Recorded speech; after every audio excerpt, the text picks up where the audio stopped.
عزیز دوستو، قرآن مجید فرقان حمید نے ارشاد فرمایا ہے کہ محمد الرسول اللہ، فرمایا محمد صلی اللہ تعالی علیہ وسلم اللہ کے رسول ہیں۔ نبی اکرم صلی اللہ تعالی علیہ وسلم کی رسالت، حضور کی نبوت، نبی پاک صلی اللہ تعالی علیہ وسلم کے خاتم النبیین ہونے اور حضور سید عالم علیہ السلام کے امام الانبیاء ہونے کی گواہیاں جگہ جگہ اللہ کے قرآن نے بیان فرمائی ہے۔ نبی کریم علیہ السلام اللہ کے سچے رسول ہیں، اس کے دلائل اتنے زیادہ روشن ہیں کہ وہ سورج سے بھی زیادہ روشنی دیتے ہیں، چاند سے بھی زیادہ تابناک ہیں۔ میرے بھائیوں، نبی پاک صلی اللہ تعالی علیہ وسلم کا وجود مسعود جسم اقدس ایسا خوبصورت تھا، وہ خود اس بات کی دلیل تھا کہ یہ اللہ کے سچے رسول ہیں۔ ہمارے ہاں بہت سارے لوگ ہیں جو اکثر اس بات پر گفتگو کرتے ہیں کہ نبی پاک صلی اللہ تعالی علیہ وسلم کو اور تمام انبیاء کو اللہ تعالیٰ نے بشریت کا کالب عطا کیا، تو بھئی بالکل ٹھیک ہے۔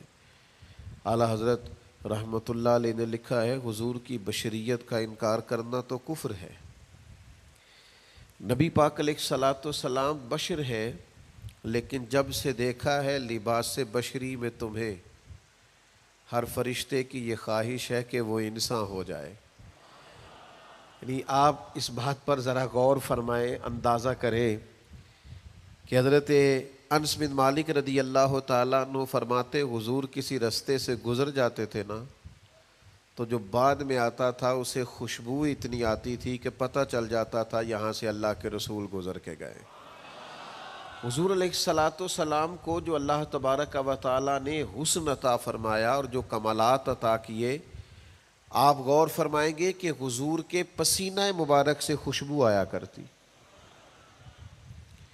اللہ کے رسول ہیں، اس پر اگر آپ دلائل دیکھیں، معجزات دیکھیں، کمالات دیکھیں، فضائل دیکھیں، شمائل دیکھیں تو انسان دنگ رہ جاتا۔ حضور کے مقدس پسینے سے خوشبو مہکا کرتی اور گلیاں اور بازار اس سے مہک اٹھتے۔ حضرت عتبہ رضی اللہ تعالیٰ عنہ صحابی ہیں، 4 بیویاں تھیں، وہ کہتی ہیں کہ ہم ایک سے ایک بڑھ کے خوشبو استعمال کرتی تھی، لیکن سمجھ نہیں آتی تھی کہ ہمارے شوہر کون سی خوشبو لگاتے ہیں۔ ہم باوجود کوشش کے، باوجود ہمت کے اور باوجود تجسس کے وہ خوشبو نہیں پاتی تھی۔ تو ایک دن ہم چاروں نے فیصلہ کیا کہ ان سے پوچھ ہی نہ لیں وہ کون سی خوشبو لگاتے ہیں۔ تو ہم نے پوچھا کہ بتائیے، تو کہنے لگے میں نے تو کبھی لگائی نہیں۔ تو ہم نے کہا بھئی آپ ایسے ہی تو دعویٰ نہ کیجئے، ہم نے پوری جد و جہد کر لی، اور پھر عورتوں کا چیزوں کو تلاش کرنا یہ تھوڑا انفرادی بھی ہوتا ہے، ہمیں وہ رنگ نہیں ملا خوشبو کا، وہ انداز جو آپ کا ہے۔ تو فرمانے لگے اصل بات یہ ہے کہ میرے کمر پر کچھ تکلیف ہو گئی تھی، کچھ ایسی چیزیں ابھر آئی تھی جو تکلیف کا باعث تھیں، تو میں پھر حاضر ہوا رسول پاک کی بارگاہ میں۔ تو نبی کریم علیہ السلام نے فرمایا کرتا ہٹائیے گا، تو میں نے کچھ کرتا ہٹایا تو کریم نے دست مبارک پھیرا، بس ظلمت کو ان کے نور نے کافور کر دیا، جس پر پڑی نظر اسے بھی نور کر دیا۔ تو محمد صلی اللہ تعالی علیہ وسلم اللہ کے رسول ہیں، اس پر اتنے دلائل ہیں، یہ اتنا آفتاب سے روشن مسئلہ کہ یعنی آپ شمار کرتے جائیں، آپ گنتے جائیں، آپ سیرت کو پڑھتے جائیں، آپ فضائل کو پڑھتے جائیں، کمالات کو پڑھتے جائیں، تو مرحوم اعظم چشتی کا ایک جملہ اتنا فٹ آتا ہے کہ یہ سارا مضمون اس میں سمٹ جاتا ہے۔ وہ کہتے ہیں تیری حیات پاک کا ہر لمحہ پیغمبر لگے، یعنی لمحہ لمحہ بتاتا ہے کہ آپ اللہ کے سچے رسول ہیں۔ ایک ایک گزرنے والی گھڑی بتاتی ہے کہ آپ اللہ کے سچے رسول ہیں۔ حضور کا مسکرانا بھی بتاتا ہے کہ سچے رسول ہیں۔ نبی پاک علیہ السلام کا دیکھنا بھی بتاتا ہے کہ حضور اللہ کے سچے رسول ہے. حضور تو کسی پر جلال بھی کر دینا تو بھی پتہ چلتا ہے اللہ کے سچے رسول ہیں. یعنی حضور علیہ الصلاۃ والسلام کھانا تناول فرمائیں یا آرام فرمائیں، آپ ذرا یہ انوکھا پن ملاحظہ فرمائیے گا، یہ انداز ذرا دیکھیے گا کہ ایک صحابی نے آ کے عرض کی یا رسول اللہ صلی اللہ تعالیٰ علیہ وسلم میری بیٹی کی شادی ہے تو خوشبو کی بڑی ضرورت ہے، تو مہربانی فرمائیں کرم نوازی کریں. عرب شریف کے اندر خوشبو بڑی مہنگی ہوتی تھی، آج بھی وہاں خوشبو بڑی مہنگی ہے اور خوشبو کا استعمال بھی بہت زیادہ ہے. تو اس صحابی نے آ کے عرض کی یا رسول اللہ صلی اللہ تعالیٰ علیہ وسلم خوشبو مل جائے میری بیٹی کی شادی ہے. تو حضور علیہ السلام نے فرمایا ایک لکڑی لے آؤ اور ایک بوتل ایک شیشی لے آؤ. وہ لے کے آئے تو محبوب نے نا لکڑی کے ساتھ اپنا پسینہ تیری حیات پاک کا ہر لمحہ پیمبر لگے، حضور نے وہ پسینہ مبارک اتار کے اس شیشی میں ڈال دیا. فرمایا جا جا کے استعمال کر، اللہ تبارک و تعالی بہترین خوشبو عطا کرے گا. حضور علیہ الصلاۃ والسلام کا سارا وجود نور. یعنی ہمارے ہاں کسی آدمی کے منہ سے تھوک نکلے یا لعاب نکلے تو لوگ اس سے گھن محسوس کرتے ہیں، جگہ جگہ لکھا ہوتا ہے تھوکنا منع ہے. لیکن نبی کریم اگر لعاب دہن لگا دینا مولا علی کی آنکھوں پر تو شیر خدا فرماتے ہیں مجھے پہلے سے بھی زیادہ بہترین نظر آنا شروع ہو جاتا ہے. اللہ کے محبوب صلی اللہ تعالیٰ علیہ وآلہ وسلم کے پورے وجود نور کو جیسے جیسے دیکھتے جائیں محسوس ہوتا ہے کہ تیری حیات پاک کا ہر لمحہ پیمبر لگے. حضرت عبداللہ ابن سلام رضی اللہ تعالیٰ عنہ فرماتے میں گفتگو کرنے آیا تھا، حضور علیہ الصلاۃ والسلام کے دین کے بارے میں کچھ معلومات کرنے آیا تھا، اور میں تورات کو پڑھنے والا تھا، اہل یہود کے علماء میں سے آپ کا شمار ہوتا تھا. اپنے کچھ لوگوں کے ساتھ آئے، فرماتے ہیں نبی کریم صلی اللہ تعالیٰ علیہ وسلم اونٹنی پر تشریف فرما تھے اور صلہ رحمی کے متعلق کچھ گفتگو کر رہے تھے. میں نے حضور کی گفتگو سنی. محبوب کا لباس مبارک مہنگا نہیں ہوتا تھا پر نہایت ہی اجلا ہوتا تھا، نہایت سادہ ہوتا تھا، نہایت باکمال ہوتا تھا. فرماتے میں نے اونٹ پر بیٹھے ہوئے محبوب کے لباس کا، بات کرنے کا، نفاست کا، ہاتھ اٹھانے کا وہ انداز دیکھا، اور جھکی جھکی نظریں اور معصوم لہجہ اور گفتگو میں سلاست اور روانی اور ٹھہرے ٹھہرے جملے اور لفظوں کا وہ ایک خوبصورت ریدھم. فرماتے ہیں وہ سارے انداز میں نے دیکھے تو میں جو بات کرنے آیا تھا مجھے بھول ہی گئی. لباں تے موہراں لگیاں بولن دی جاچ ہی بھول گئی، ایتھے زباناں تائیں کھولن دی جاچ بھول گئی. فرماتے ہیں میں کوئی بات ہی نہ کر سکا. جیسے ہی محبوب کے قریب گیا میں نے فوراً عرض کیا مجھے کلمہ پڑھا دے، میں مسلمان ہونا چاہتا ہوں. یہ آج جو لوگوں کی طبیعتیں الجھ سی گئی ہیں نا، آج یہ جو بے شمار باتیں، بے شمار گفتگو، سوشل میڈیا کا بے دریغ اور بے ہنگم استعمال اور ذہن کو ہر وقت تھکائے رکھنا اور طبیعت کو ہر وقت اوور تھنکنگ کرتے کرتے اپنے آپ کو پریشان کر دینا، یہ جو ساری بے چینی ہے، یہ جو سارا اضطراب ہے، یہ جو ساری ہماری طبیعتیں الجھ سی گئی ہیں. ہر آدمی کو دوسرا دشمن نظر آتا ہے اور ہر ایک کو دوسرا اپنا مخالف دکھائی دیتا ہے، اور معاشرے کے اندر بسنے والا ہر آدمی لالچی دکھائی دیتا ہے. محسوس ہوتا ہے سارے شہرت کے لیے لگے ہوئے ہیں، سارے اقتدار کی جنگ لڑ رہے. یہ جو ہماری ساری بدگمانیاں ہیں اس کی بنیادی وجہ یہ ہے کہ ہم ادھر ادھر تو کھل کے دیکھتے ہیں، اپنے محبوب کی بارگاہ کی طرف نہیں دیکھتے. ہم جب حضور علیہ السلام کی پرکیف شخصیت کو دیکھیں گے، فضائل دیکھیں گے، کمالات دیکھیں گے، معجزات دیکھیں گے، نعت پاک کی طرف توجہ کریں گے، اخلاق عالیہ کو دیکھیں گے، حسن کردار کو دیکھیں گے. دنیا میں وہ لوگ بڑے عظیم ہوتے ہیں جو نبی پاک علیہ الصلاۃ والسلام کی محبت میں پوری طرح محو ہو جاتے ہیں. آپ یقین کریں جو دروازہ رسول تک پہنچ جاتے ہیں ان کا سفر ہی ختم ہو جاتا ہے. جو حضور کی بارگاہ تک پہنچ جاتے ہیں ان کے ذہن کی مشقت پھر ختم ہو جاتی، انہیں منزل نصیب ہو جاتی. وہ لوگ اس طرح کے ہو جاتے ہیں کہ اب زندگی میں ایک ٹھہراؤ آ گیا، اب سکون نصیب ہو گیا، اب اطمینان قلبی مل گیا، اب مقصود ہاتھ آ گیا ہے، منزل مل گئی ہے. نوجوانوں بہت زیادہ نہ الجھا کرو یار، بہت زیادہ پریشان نہ ہوا کرو. جب دل بڑا گھبرا جائے نا تو اپنے نبی پاک کی سیرت کو پڑھا کرو، حضور کے احوال شریفہ کا مطالعہ کیا کرو، ان کے حسن کی بات دیکھا کرو، جمال کی بات دیکھا کرو، کمال کی بات دیکھا کرو، محبوب کے بانٹنے کا انداز دیکھا کرو، نوازنے کا انداز دیکھا کرو، نبی پاک کا دشمنوں کو معاف کرنے کا رنگ دیکھا کرو، حضور کا عطا کر دینے کا انداز دیکھا کرو. معاشرے میں، سوسائٹی میں ہر طرف بے راہ روی ہے، سارے دشمن ہیں، لیکن محبوب تبلیغ بھی اطمینان سے کرتے ہیں،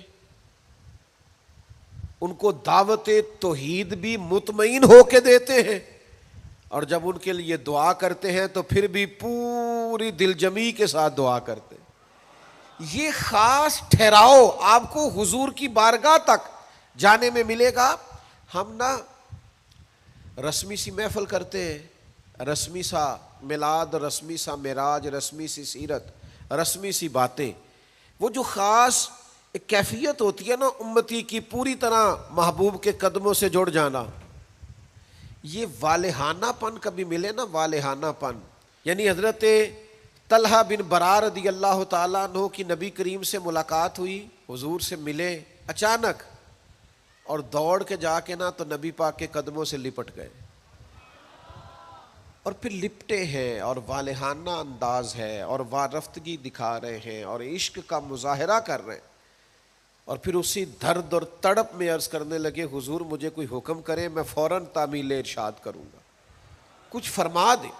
یہ والہانہ پن، یعنی کبھی آپ بڑے بے چین ہو تو کہیں یار کھولو سیرت کی کتاب، اپنے نبی کا کوئی ذکر پڑھتے ہیں، کھولو فلاں آدمی کو سنے جو حضور کے عشق کی بات کرتا ہے، آؤ کوئی نعت پاک کا نغمہ چھیڑ دے جو ہمارے دلوں کو ٹھنڈا کرے، آؤ کوئی قرب پائے حضور کے دروازہ نور کی طرف سفر کرے.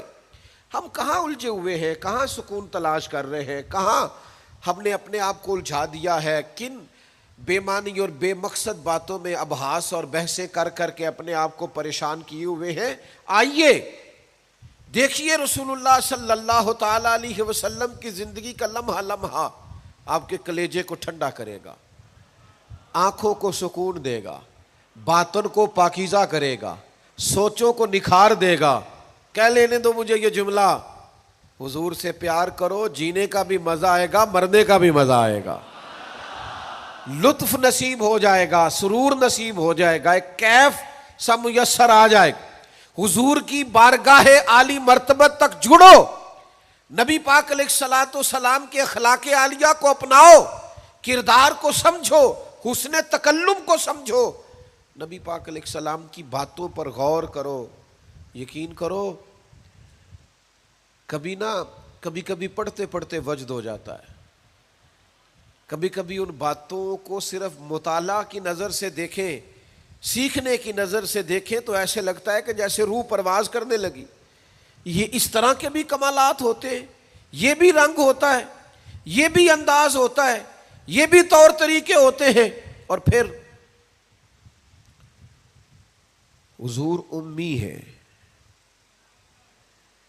نبی کریم نے دنیا میں کسی استاد سے پڑھا نہیں،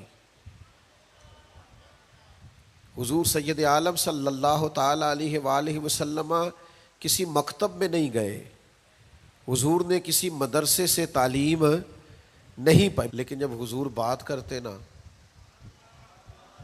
جب محبوب حکمت کے موتی رولتے نا، جب نبی پاک علیہ الصلوۃ والسلام کوئی کلام کرتے نا، آپ یقین کریں ایسا انوکھا پن، ایسا نرالا فیصلہ، ایسی حکمت اور دانائی سے بھری ہوئی بات، یعنی جو فلسفیوں سے کھل نہ سکی اور نکتہ وروں سے حل نہ ہوئی، وہ بات ایک طیبہ والے نے بتلا دی چند اشاروں سے.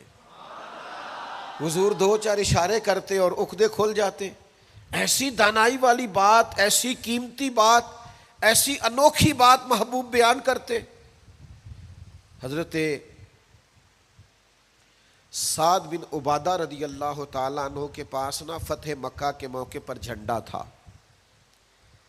وہ علم بردار تھے، جن کے پاس جھنڈا ہوتا تھا وہ آدمی سب سے آگے آگے ہوتا تھا.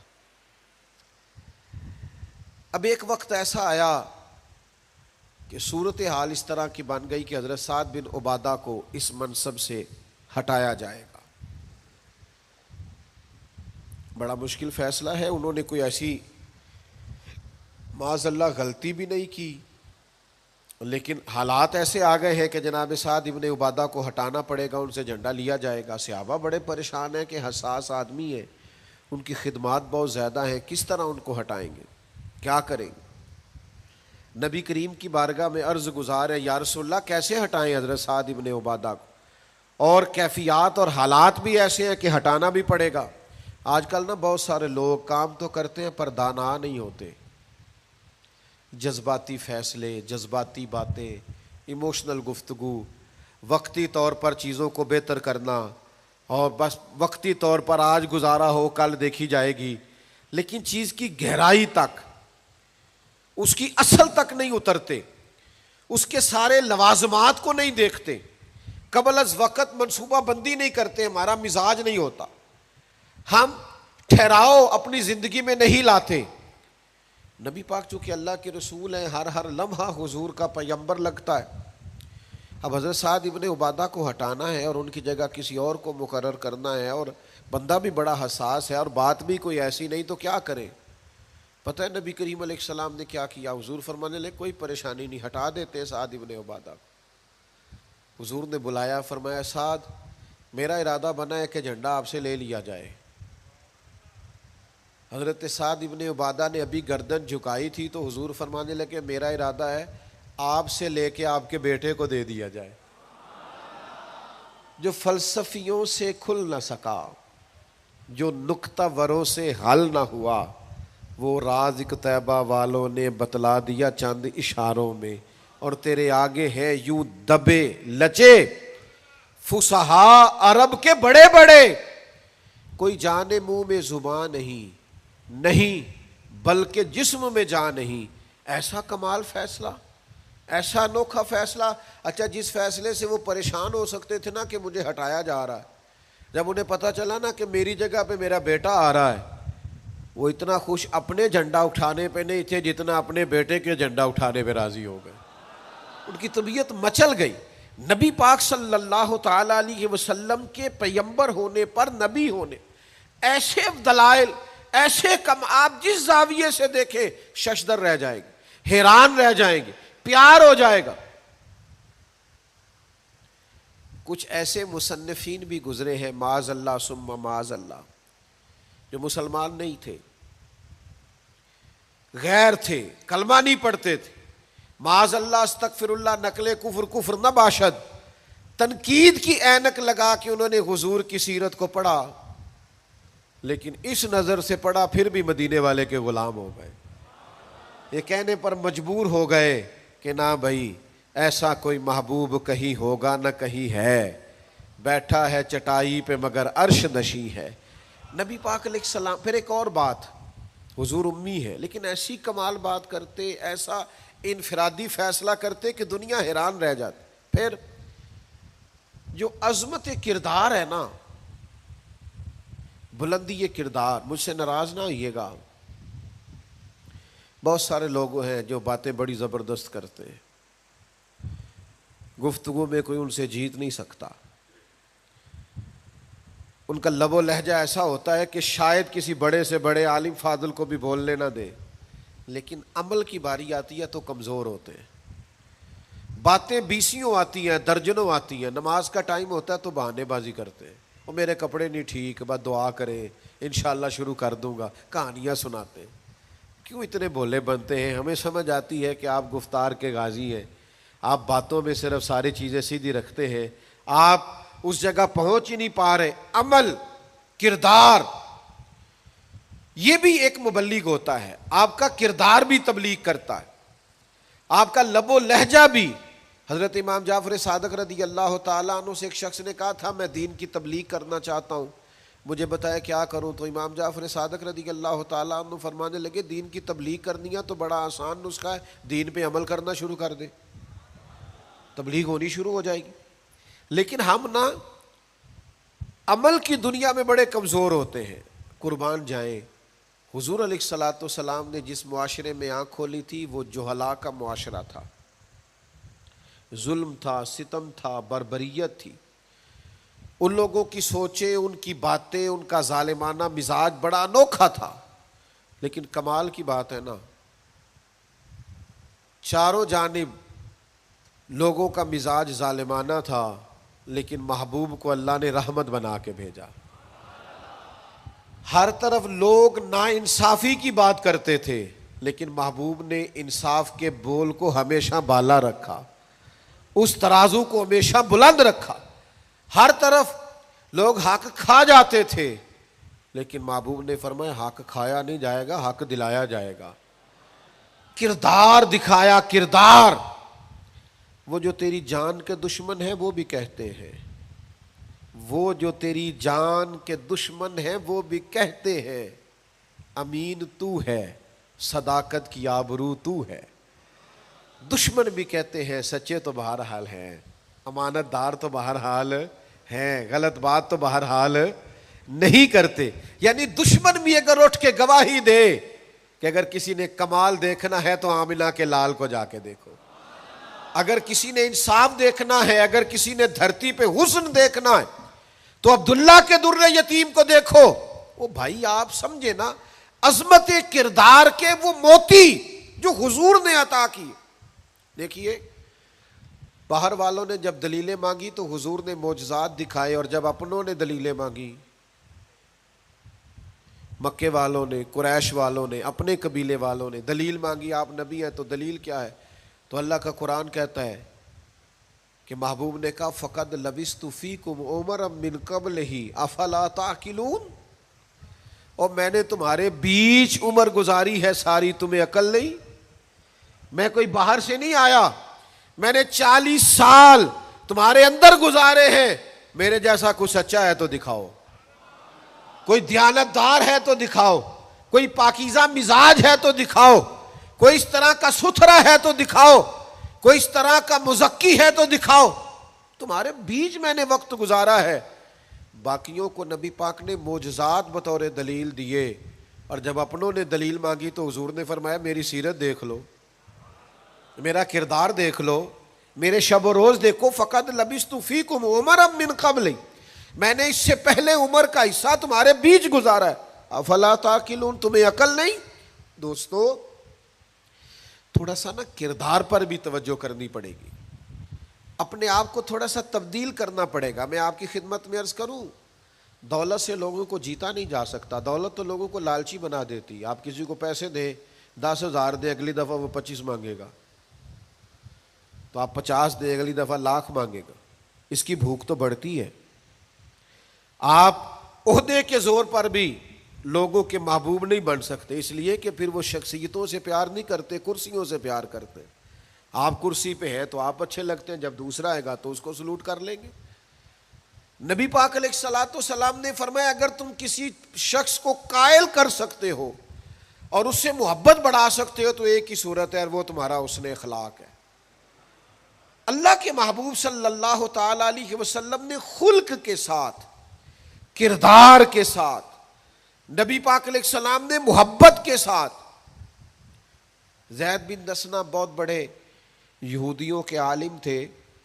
ایک دن حضرت بلال حبشی رضی اللہ تعالیٰ عنہ سے کہنے لگے سنا ہے نبی پاک علیہ السلام کی بارگاہ میں جب بہت سارے مہمان آتے ہیں تو آپ کو کچھ قرض بھی لینا پڑتا ہے۔ جناب بلال کہنے لگے لینا پڑتا ہے، کہنے لگے مجھ سے لے لیں، میرے پاس اضافی پیسے پڑے ہیں، آپ نے دے ہی دینے۔ حضرت بلال نے لے لیے، ایک ٹائم مقرر ہو گیا، فلاں دن پیسے واپس کرنے، اپنی وعدے میں 3 دن رہتے تھے۔ نبی پاک علیہ الصلوۃ والسلام مدینہ طیبہ کے چوک میں کھڑے ہیں، ساتھ حضرت عمر فاروق رضی اللہ تعالیٰ عنہ، یہ وہاں پہنچ گئے یہودیوں کے عالم۔ آ کے کہنے لگے وہ میری رقم واپس کریں. تو حضور نے فرمایا ابھی تو وعدے میں 3 دن رہتے ہیں. تو اس نے بڑے سخت جملے کہے. آپ کی توجہ ہے میری بات پر؟ سمجھ آ رہی ہے میری باتوں کی؟ چڑھانے والے اتنے خطرناک نہیں ہوتے جتنے چڑھ جانے والے خطرناک ہوتے ہیں. اتنی جلدی کسی کی باتوں سے چڑا نہ کرے. یعنی ہر ایک کوئی دشمن بنا لیتے ہو. جس کا سٹیٹس ہی نہیں آپ کے ساتھ کھڑے ہونے کا اسے بھی دشمن بنا، اور دعا کرو کہ دشمن بھی خاندانی ہو. ہر ایک کوئی دشمن مان لیتے ہو، اسے بھی میرا اختلاف ہے، یہ بھی مجھ سے حسد کرتا ہو. چھوڑیں یار، آپ کا کوئی سٹیٹس ہی نہیں ہے، سب کے ساتھ آپ کا مقابلہ شروع ہو جاتا ہے. کہیں رکے تو صحیح.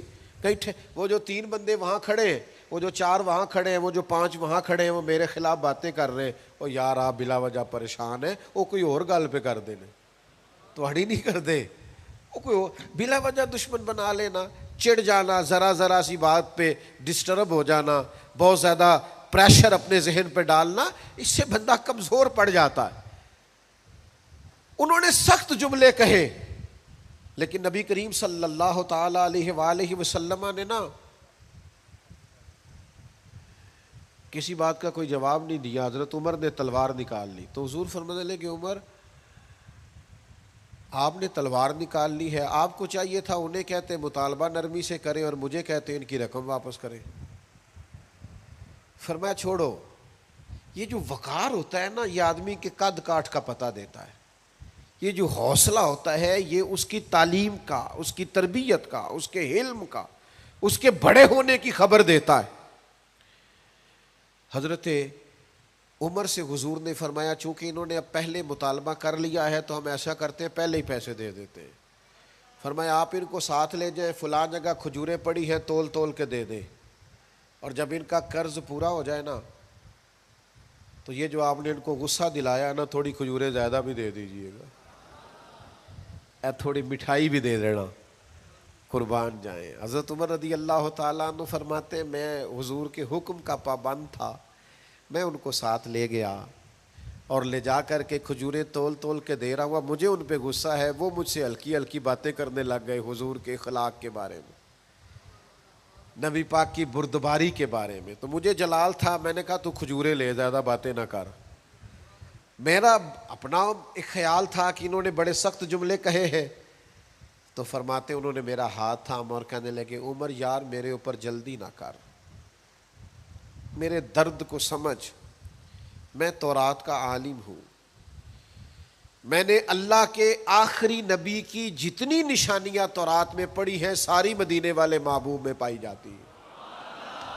ایک نشانی میں نے یہ پڑھی تھی کہ جتنا جتنا کوئی جہالت کرتا جائے گا نبی پاک کا علم اتنا ہی غالب آتا جائے گا، حضور کی بردباری اتنی بڑھتی جائے گی.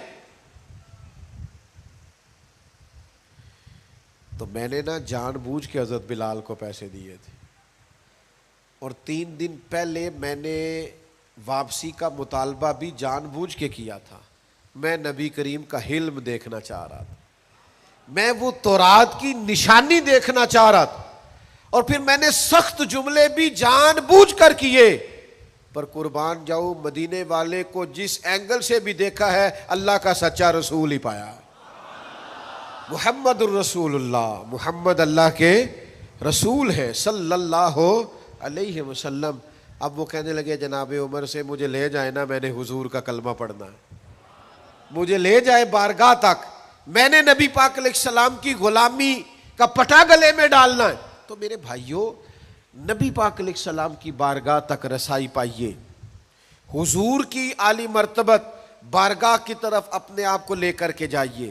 آج اگر ہم اطمینان چاہتے ہیں ذہنی طور پر بھی، قلبی طور پر بھی، روحانی طور پر بھی، فکری طور پر بھی، تو ایک ہی راستہ ہے، اپنے آپ کو حضور سے وابستہ کریں. ہم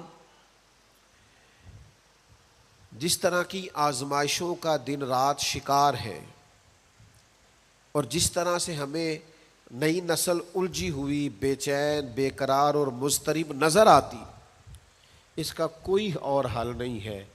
اس کا ایک ہی حل ہے کہ مرنے کی طرف دیکھ، نہ جینے کی طرف دیکھ، جب چوٹ لگے دل پہ تو مدینے کی طرف دیکھ.